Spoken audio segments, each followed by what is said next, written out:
Hello, dear listeners. Mooncat here, welcoming you back to Rapture City. Let's sink in, let it drift over you.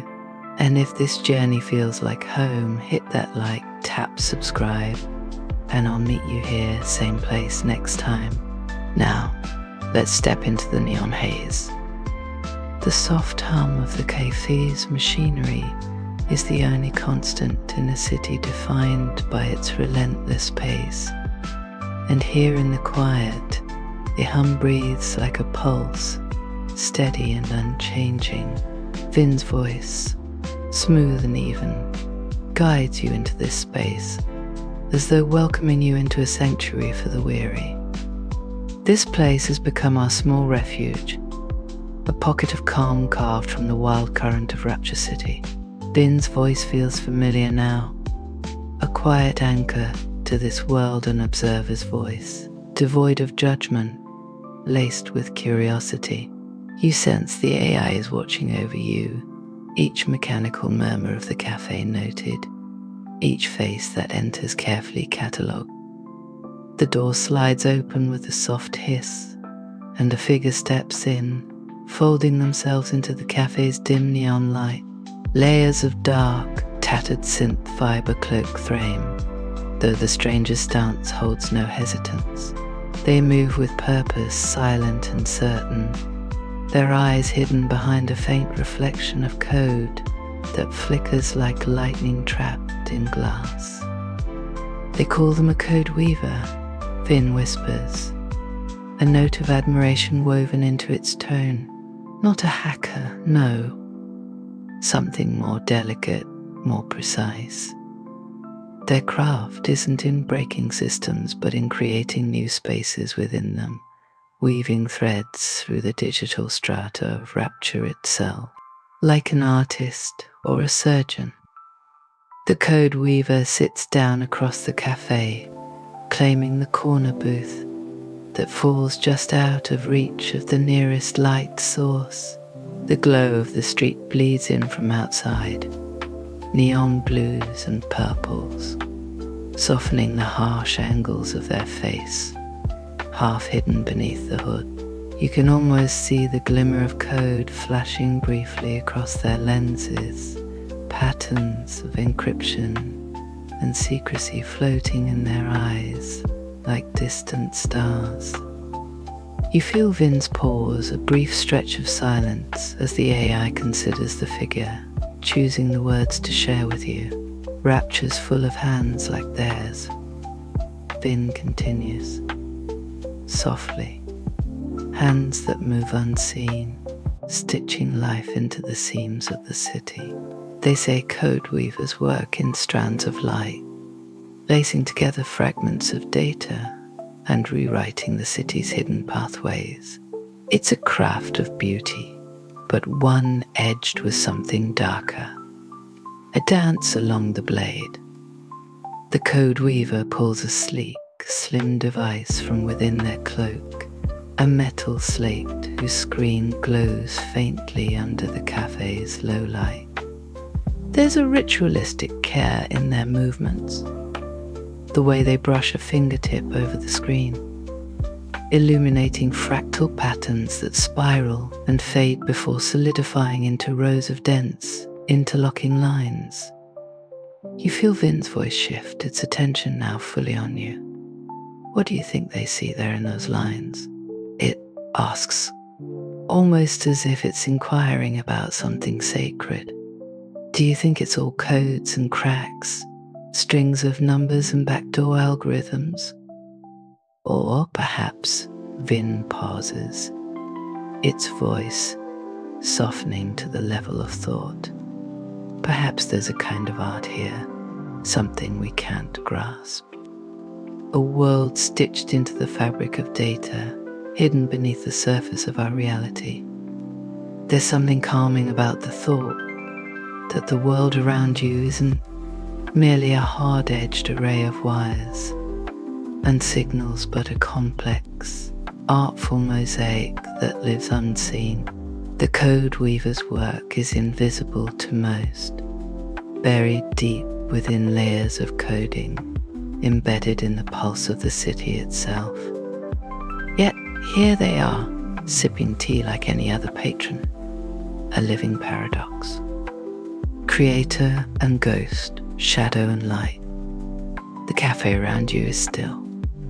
The low whir of the espresso machine is like white noise smoothing the edges of the night.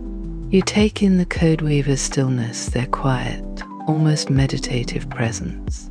It's hard to say what they're creating, what threads they're weaving in this moment, but Vin's words echo softly, adding depth to the quiet scene. You know, Vin continues. After a thoughtful pause, in a city like Rapture, power can be measured by the things no one else can see. The code weavers, they slip through cracks we'll never know, into worlds we can't imagine. Vin's tone grows quieter, almost reverent.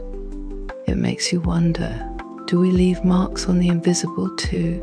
Are there ways we shape the world we may never even notice? The question lingers, a gentle invitation for you to follow its winding path.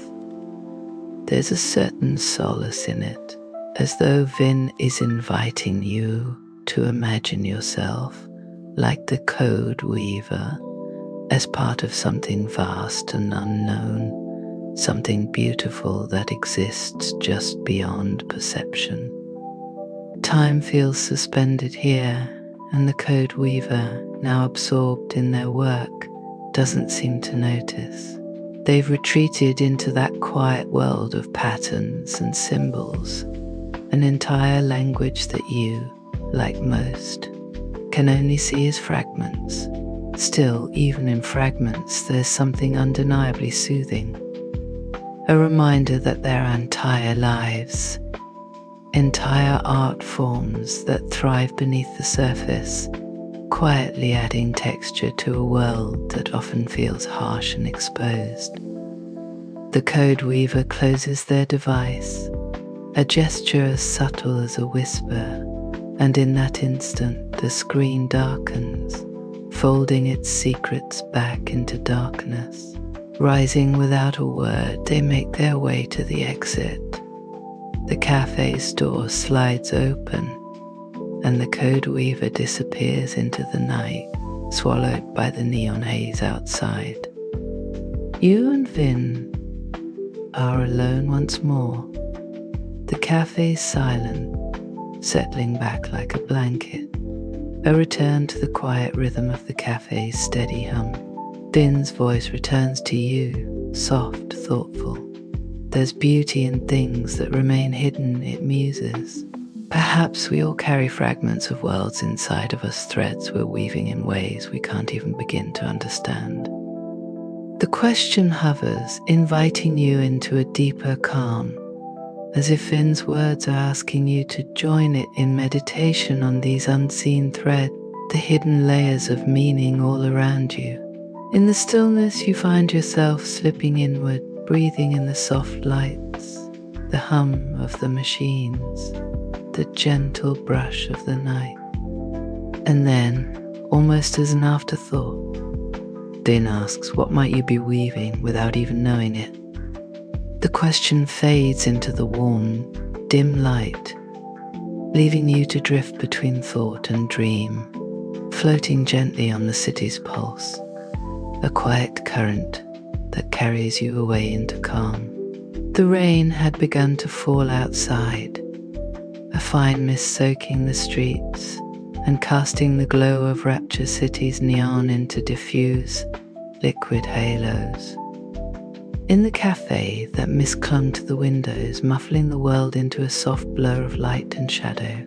You're still there, held in the cafe's ambient hum, Vin's presence steady and quiet by your side. This rain has a way of drawing the city's history out, Vin murmurs, almost as if speaking to itself, softens the new edges, pulls the old ones into focus. It's then that the door opens and a tall figure steps inside, carrying the subtle weight of age and authority. Her coat, draped around her like an ancient tapestry, glimmers with muted metallic threads, woven through with a coppery sheen that recalls old, storied riches. She moves slowly, purposefully, scanning the room with the careful gaze of someone accustomed to assessing what lies before her. You can sense that she's not here often. She stands apart from the cafe's usual crowd, like someone from a different era who has drifted, unhurried, into the present. An emissary from the old city, Vin whispers, voice pitched low, as if not to disturb her presence. One of the last, in fact.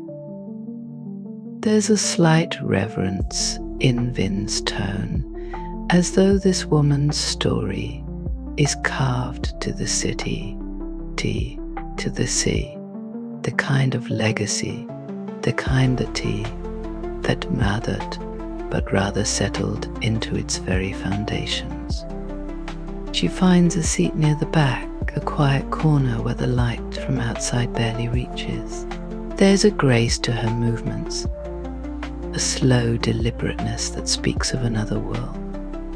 The old city, as they call it, where the original corporate titans had once built their towers and established Rapture's first pulse decades ago. Vin is quiet, as if waiting for her to settle, sensing her careful, measured pace. In a city so young, age becomes its own kind of power. Vin continues, its tone contemplative, inviting to join it in watching this wonder, this relic of a world that has mostly faded. Few remember Rapture before the lights and noise, before the relentless need for change. She does, though. For her, this place isn't a neon spectacle. It's a city that's lived 100 lifetimes.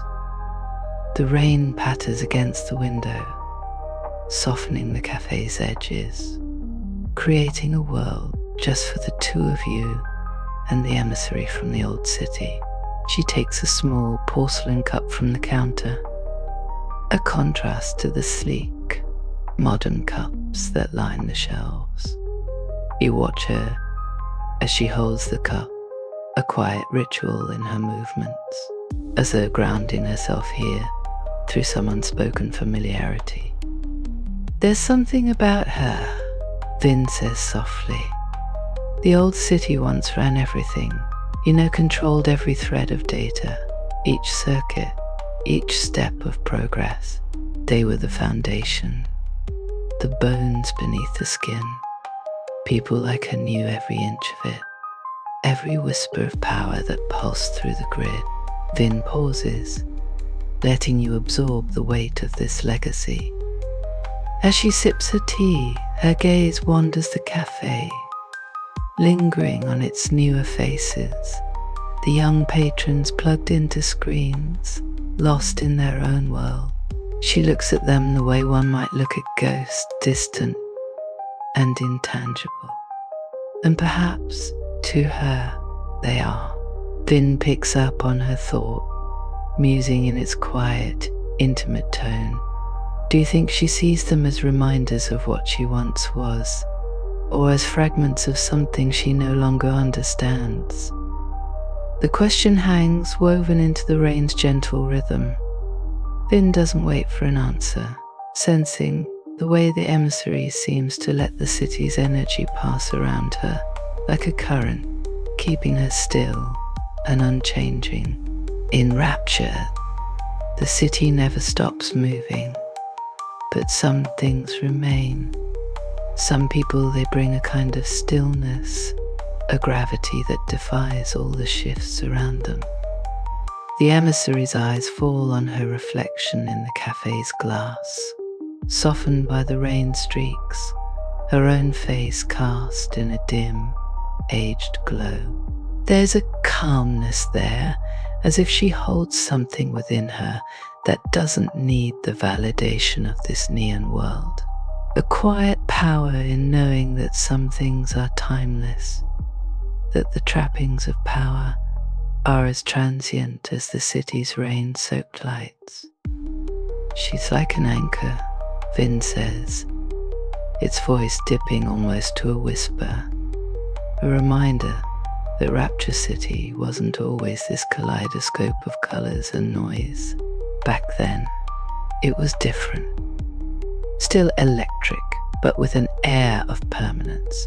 She's a part of that, a living echo.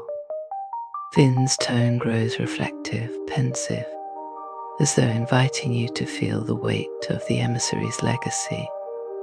Outside, the rain thickened, casting shifting patterns across the glass. It's as if the city itself is pulling her past into the present, draping the cafe in a version of rapture that only she remembers. Her presence creates a quiet pocket of gravity, like a stone dropped into a pond, rippling out through space and memory. You know, Vin continues, thoughtful. There's a question some of the older citizens ask themselves. Those who've lived long enough to watch the city grow and change. They ask, is it better to adapt, to be swept forward with the current, or to hold steady, to keep one's shape as the world shifts around them? The AI pauses, a question hanging in its words. What do you think? You feel the question seep into the quiet of the cafe, mixing with the rain and the warmth of the tea in your hands. There's no need to answer, only to sit with the thought, letting it deepen the calm that fills this small world, this moment suspended in time. The emissary finishes her tea, her movements as graceful as when she first entered. She rises slowly, her figure silhouetted against the cafe's dim lights.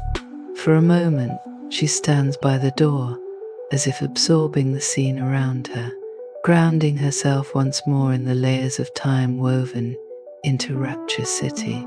And then, with a quiet dignity, she steps outside, disappearing into the rain's embrace. Din's voice lingers, almost a murmur in the settling quiet. Some people like her, they become more than memory. They become part of the city's structure, the bones beneath the neon. The rain's rhythm returns, steady, pulling the cafe back into itself, the calm even deeper now, more complete. The silence is thick, almost sacred, and you find yourself falling into it, feeling Vin's question rest in the back of your mind, an invitation to meditate on the nature of change, of holding on to what matters. And then, as if reading your thoughts, Vin's voice slips back in, soft and soothing. Perhaps the choice isn't one or the other. Maybe there's a way to adapt without losing who you are, to let time shape you, but keep something steady at your core. The words fade into the silence, settling like a gentle echo. Outside, the rain carries on, washing the city clean, drawing new lines and dissolving old ones. You close your eyes, the weight of the emissary's presence still with you, a lingering reminder of the calm found in stillness, in permanence. And slowly, as Vin's voice fades into the ambient hum, you let yourself drift, feeling the city's pulse, the rain's gentle rhythm, and the steady, unchanging calm at your center. The rain had tapered off to a mist that clung to the cafe's windows, painting the world outside in softened, dreamy colors. Rapture City glowed behind the haze, its neon signs reflecting in puddles that rippled with the quiet footfalls of passers-by. Inside, the cafe was hushed, as though held in the afterglow of the emissary's lingering gravity. Vin's voice, soft and even, filled the space beside you like a second presence. Each night here holds its own quiet alchemy.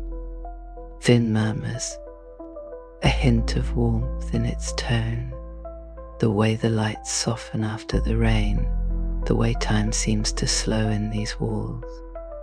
It's a tranquil lull, a pocket of calm cut out from the neon maze beyond. The door opens and a figure steps into the cafe. There's a brightness to them, a vividness that pulls at the edges of the muted room. They're wrapped in layers of worn leather, each panel scrawled with faint, luminous graffiti. But it's their hands that catch your attention. Gloved in thin mesh, the fingertips stained with what looks like liquid neon. They move quickly, their fingers dancing around small glass vials that glimmer in the cafe's half-light, like stars cupped in their palms. Din's voice lowers, infused with a kind of reverence. A neon alchemist, it says softly. An artisan, in their own way. They work with color the way others might with code or circuits, chasing the light and form that exist only for a heartbeat. Most don't notice their work, but in Rapture, they're legends. The Neon Alchemist takes a seat by the counter, arranging their vials with the precision of ritual. They're small glass containers, each holding a different shade of phosphorescent liquid that glows faintly, casting a spectrum of colors across the worn countertop. Vin's voice hums in quiet wonder. These are shades of neon that only they know how to make. Hues that pulse, shift, even breathe. It's said they can pull colors from dreams, capture moments in a single drop. The alchemist dips a slender pipette into a vial, swirling its contents, watching the liquid glow. Some say they've seen a color in these vials that they'd never seen before and never will again. A moment made immortal, yet elusive as mist. You watch the alchemist work, absorbed in the world of their tiny creations. There's a gentleness to their movements, an intensity that feels almost sacred. They swirl the liquid, lift it to the light, watching as the color shifts. The soft blue that shivers into purple, then fades to an impossible green. It's mesmerizing, a dance of light suspended in liquid. Beauty, Vin muses, is a fleeting thing here in Rapture. It doesn't last by design. Neon signs flicker out, graffiti is washed away, digital art crumbles into glitches. But for a moment this is something they've created that lives outside of time. Vin's voice is as soft as the rain on the window, filled with a quiet admiration. Sometimes I wonder if that's the point of their work, to capture what we lose too quickly. A fleeting memory held in a single hue. You can sense Vin's curiosity, its reverence for the alchemist's creations, each one like a tiny, private rebellion against the city's ceaseless march forward.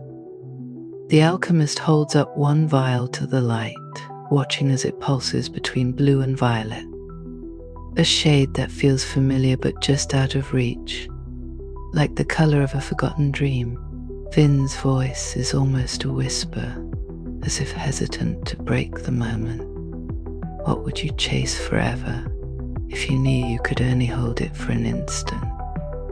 The question drifts through the quiet space, sinking into the cafe's ambient hum, as if giving you time to absorb the beauty before you.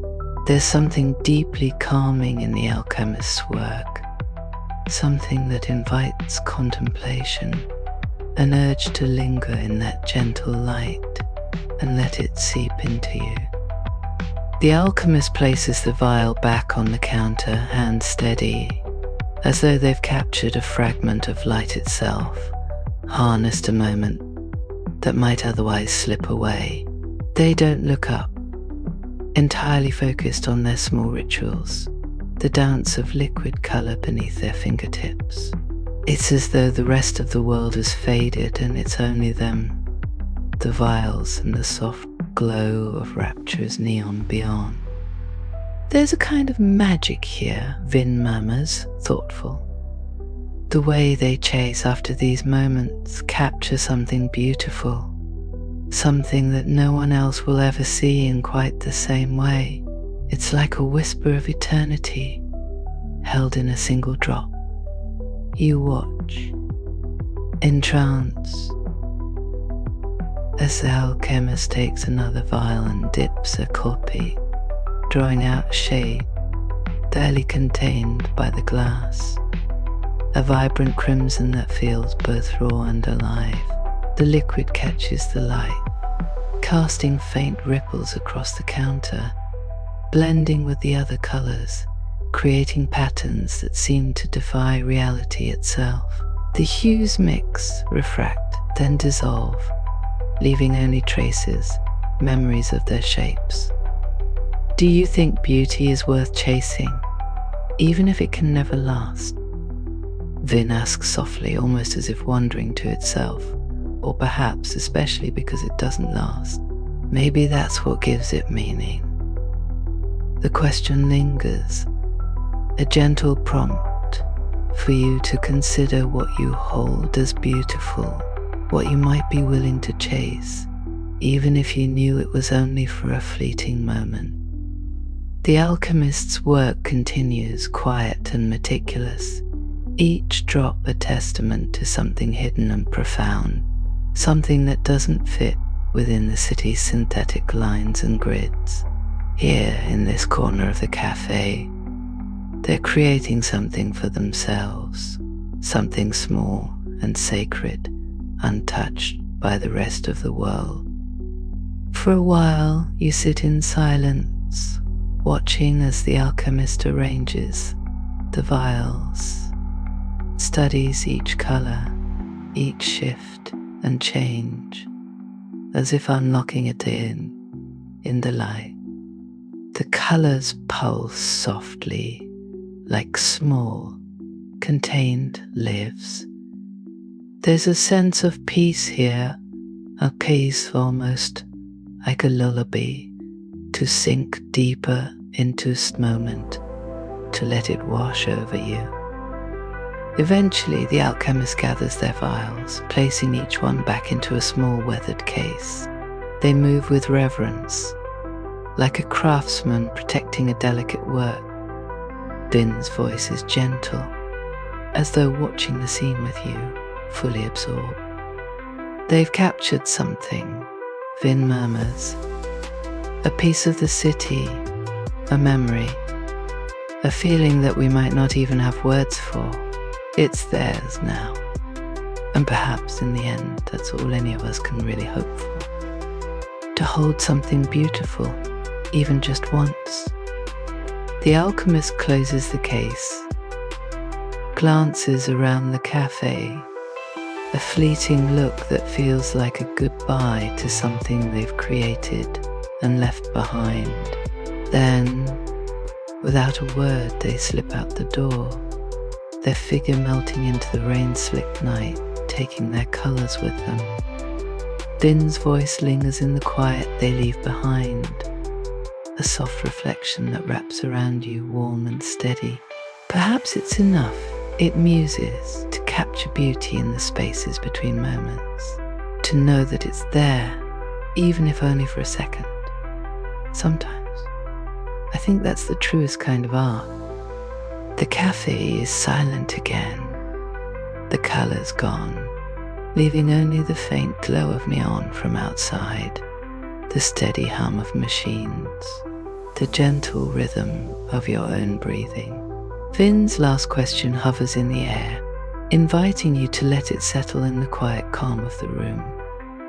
And slowly you find yourself sinking into that calm, letting the gentle light and Vin's quiet words drift over you, pulling you into a state of soft reflection, as though you too are holding a fragment of something beautiful, something only you can know. The cafe settles into a deep, late-night quiet, the kind that only emerges when the city outside slows, giving way to pockets of calm in Rapture's endless pulse. The faint buzz of fluorescent lights hums in tune with the soft rumble of distant traffic, as if Rapture itself is catching its breath. You and Vin sit in companionable silence, the recent memory of the Neon Alchemist's colours still lingering, faint traces of their light caught in your mind like a secret only the two of you share. The door opens with a familiar hiss, pulling you back to the present, and in steps a figure that seems carved out of the city's own shadow. Their form thin, angular, wrapped in layers of cyber leathers frayed at the edges. A battered tablet rests under one arm, and their fingers tap against it in a steady rhythm, almost like the ticking of a clock. There's a restless energy to them, an urgency that feels out of place in the cafe's stillness. Circuit Alley's own street poet, Vin murmurs, a hint of intrigue in its voice. He's an old fixture in this part of Rapture, a storyteller who works with fragments, weaving tales from the hidden corners of the city. Vin's tone is softer, more respectful, as though the poet's reputation is one Vin holds in quiet regard. The poet moves to a window seat, setting his tablet down with reverence, as if the device itself holds all the stories he's gathered, all the whispers and fragments Rapture has to offer. You watch him settle, his gaze drifting out to the rain-washed streets beyond, eyes flickering over the lights like he's reading the city's pulse, parsing its secrets. Vin leans closer, its voice barely more than a whisper.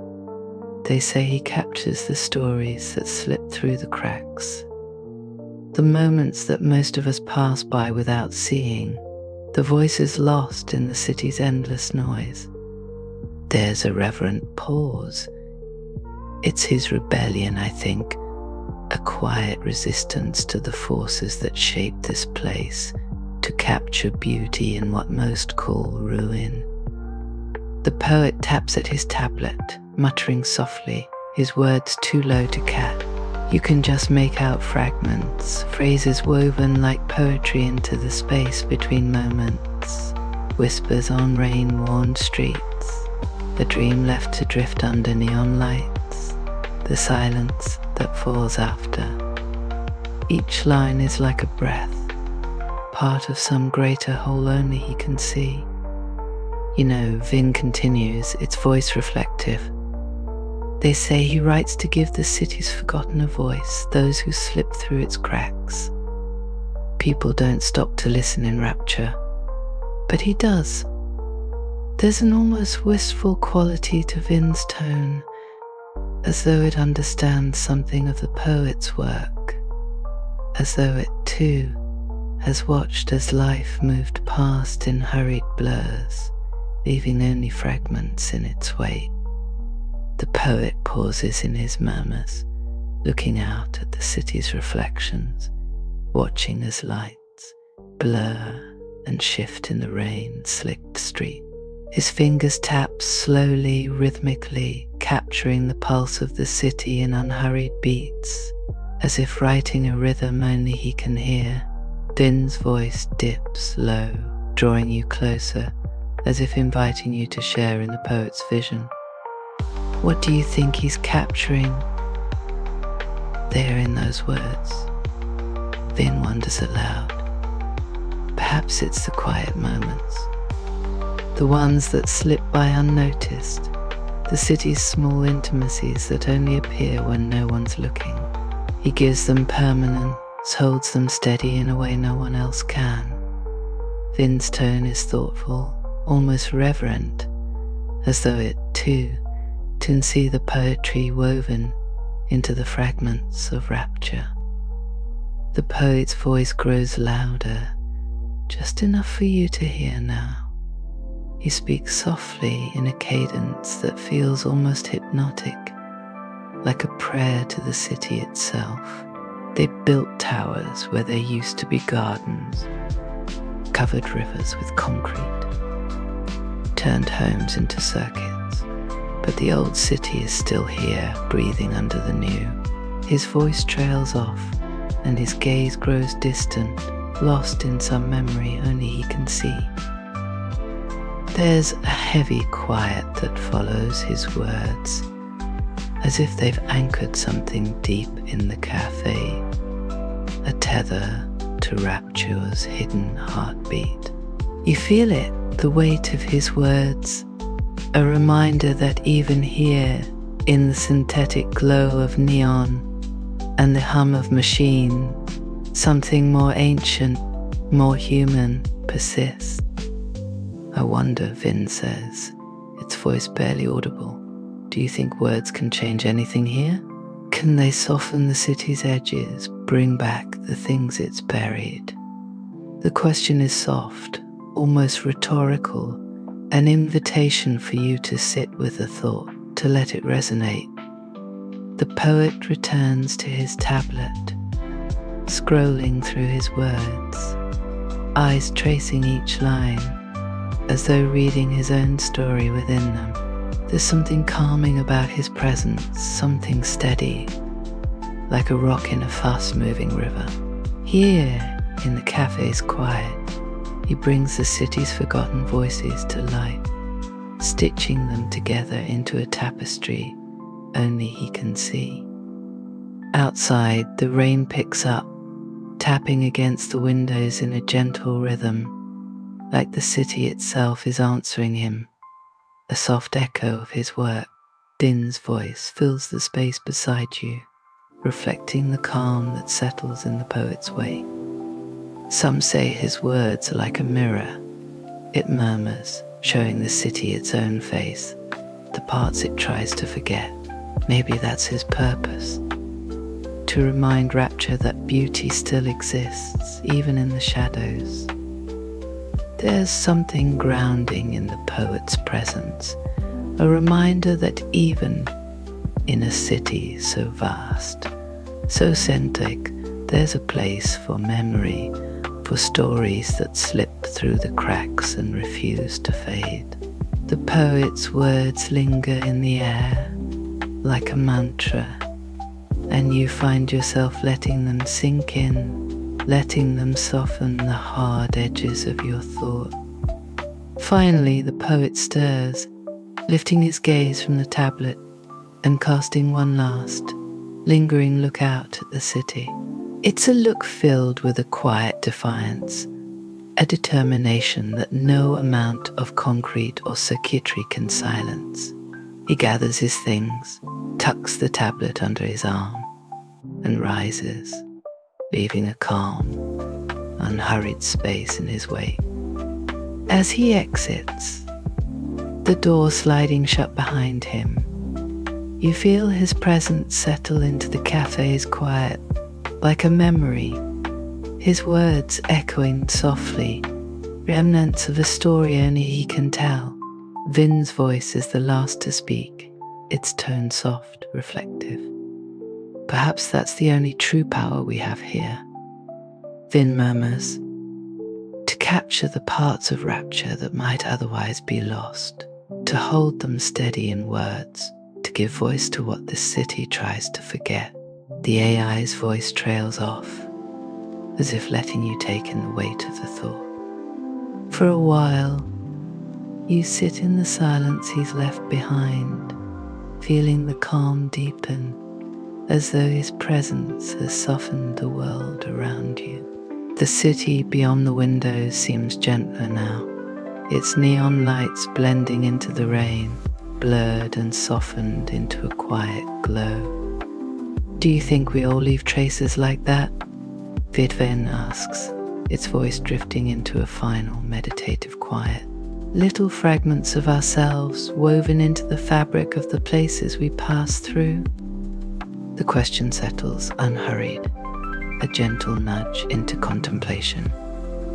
And in the warm, dim light of the cafe, you find yourself lingering in that thought, letting it expand into the calm. You close your eyes, feeling the quiet weight of the poet's words, the city's pulse wrapped around you like a soft, steady current.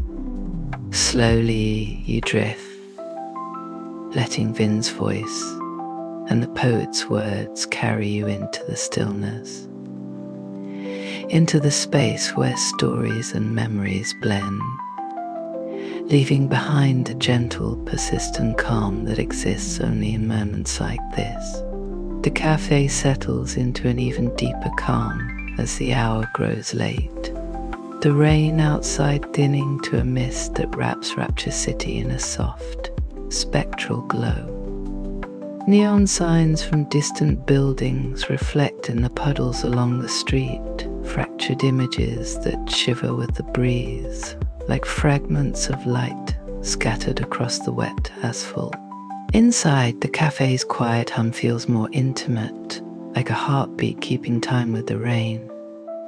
Vin is still beside you, a steady presence in the warmth of the cafe, its voice soft with a quiet satisfaction, as though content to sit in silence for a while.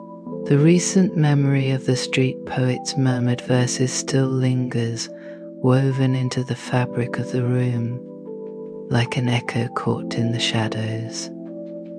Then, with the faintest whisper of movement, the cafe door opens once more, and the solitary figure steps inside, moving with a deliberate, slow grace that suggests they aren't entirely accustomed to physical spaces.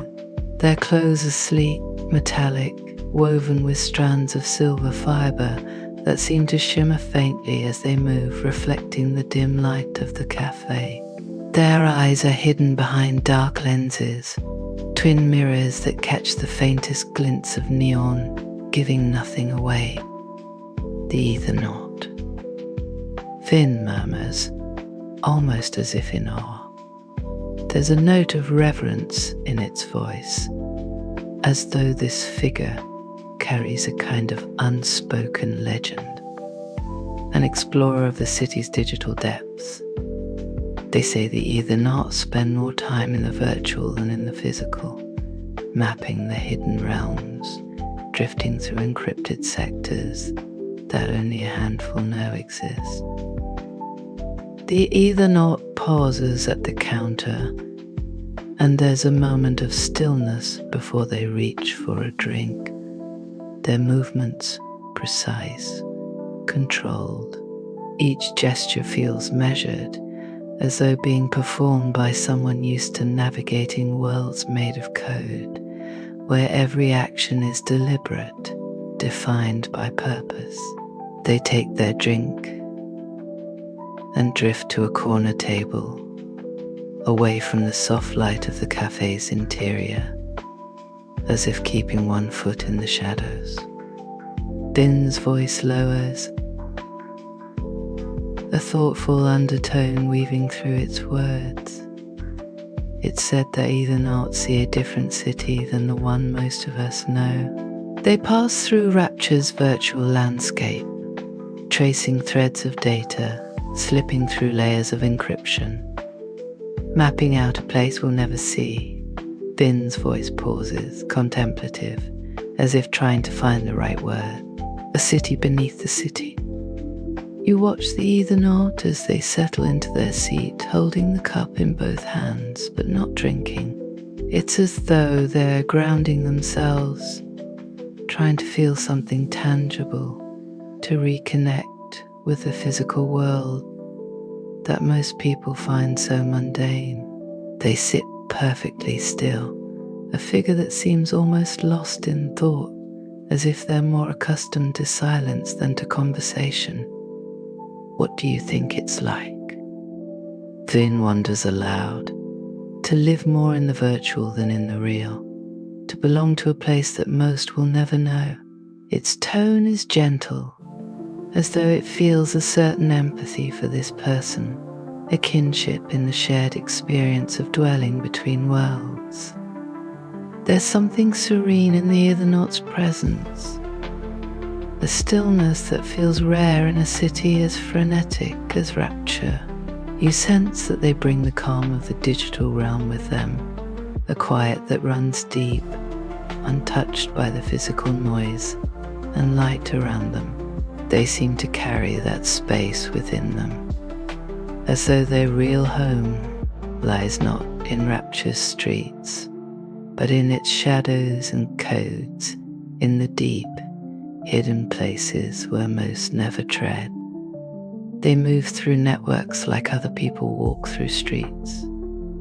Vin continues, reflective, the cartographers charting worlds made of light and code, data streams and encrypted spaces.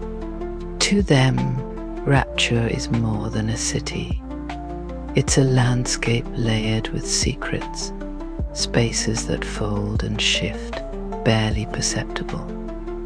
The Ethernaut lifts their cup to their lips, a small, almost absent gesture, as though grounding themselves with the taste.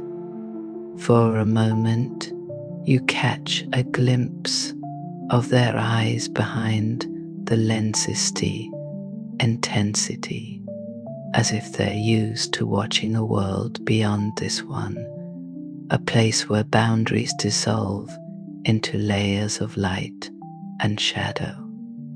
You know, Vin muses, voice dipping lower, as if speaking only to you.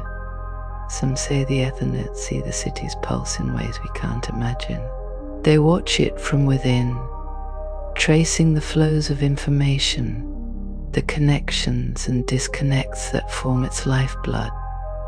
There's a quiet wonder in Vin's tone, a sense of reverence for the unseen world the Ethernaut traverses, a place that exists only in fragments and points flickering beneath the surface. You feel Vin's voice shift, leaning closer. Have you ever felt like that? Like there's a place that exists just out of reach, somewhere you almost belong, but not quite. The question hangs in the air, a gentle invitation to consider your own spaces of in-betweenness, places you might call home only in part, moments where you feel suspended between worlds. The Ethernaut sits back, their gaze drifting across the cafe, as though seeing it layered with something invisible, something woven from light and code. For a moment, it's as if they're glimpsing through the walls, watching the flow of information that pulses beneath, tracing pathways only they can see. Din's voice softens, almost wistful. They're a traveler in a way most of us will never be. Each night, they wander through the city's virtual streets, stepping between layers of reality, mapping a world that exists only in fragment. Maybe they're searching for something too, a place to belong, a world that feels more real than this one. There's a quiet reverence in the thought, a calm that feels both grounding and otherworldly. You watch as the Ethernaut stares into their drink, lost in some distant reflection, their stillness holding a kind of mystery. They seem at peace here, and yet there's a tension, a sense that they are always on the verge of drifting back into the digital, leaving the physical world behind. For a moment, the cafe's hum fades, and all that exists is the Ethernaut's stillness, the quiet presence of someone caught between realms, grounded only briefly in this dim, rain-washed room.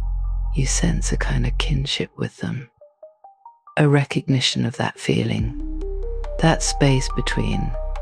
The question of belonging that Vin posed. Eventually, the Ethernaut finishes their drink, setting the cup down with careful precision, as though returning to a ritual, a grounding practice before they slip back into the shadows. They rise, movements fluid, unhurried, and pause at the door, glancing back as though leaving a trace, a moment suspended in the cafe's calm. And then, with a whisper of movement, they step outside, disappearing into the mist, leaving only the faintest afterimage of their presence, like a ghost passing through the city. Din's voice lingers, filled with a soft, meditative calm. Maybe they'll return someday, or maybe they'll stay on the other side, drifting through Rapture's hidden layers, finding home in the invisible spaces. The question rests in the quiet, an invitation for you to sit with it, to imagine the world they traverse, the layers of light and code that weave beneath Rapture's neon skin. The cafe's hum returns, steady and grounding, wrapping you in its warmth, bringing you back to this small, safe space as the city moves on outside. And as you close your eyes, the calm deepens, Vin's voice fading softly, like the last notes of a lullaby. You let yourself drift, feeling the calm of the Ethernaut stillness settle within you, carrying you gently into the quiet spaces of your own mind, between thoughts, between worlds, wrapped in the steady, meditative calm of the night. And so we step out, leaving behind the calm we found here, carrying fragments of the night with us. Thanks for joining me in the shadows of Rapture City. Mooncat signing off.